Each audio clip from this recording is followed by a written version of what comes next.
The last instrument I write about in Violins of Hope once belonged to Shimon Krongold, an amateur violinist whose accomplished daughter had played with the Warsaw Philharmonic. Shimon's brother Chaim immigrated to Palestine in 1923, never to see his brother Shimon again.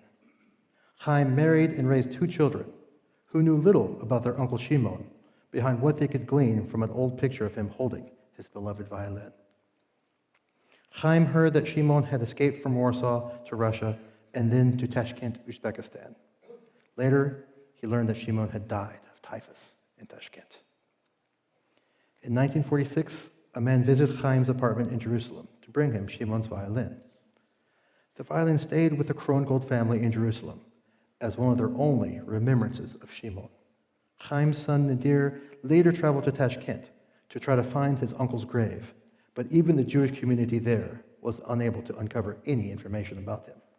All that is left of Shimon is the photograph of him with the violin and the instrument itself. This is the only memory that we have from him, Nadir explains. The only memory and the only story about his life. In September 1999, Amnon gave an interview on the radio about Motulé Schlein's violin. He asked listeners to contact him if they knew of other instruments that were connected to the Holocaust. Nadir and his sister Edna responded by bringing him their uncle's violin. After comparing the photograph of Shimon with the instrument, Amnon was able to verify that this was indeed Shimon Krongold's violin. The biggest surprise came when Amnon peered into one of the violin's F-shaped sound holes. Attached to the inside of the instrument is a label that reads, in a combination of Hebrew and Yiddish, "This violin I made to commemorate my loyal friend, Mr. Shimon Krongold, Warsaw, 1924.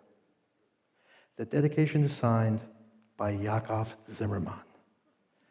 Amnon was holding in his hands an instrument that was made by the very same man who had taught his father how to repair violins more than 60 years earlier.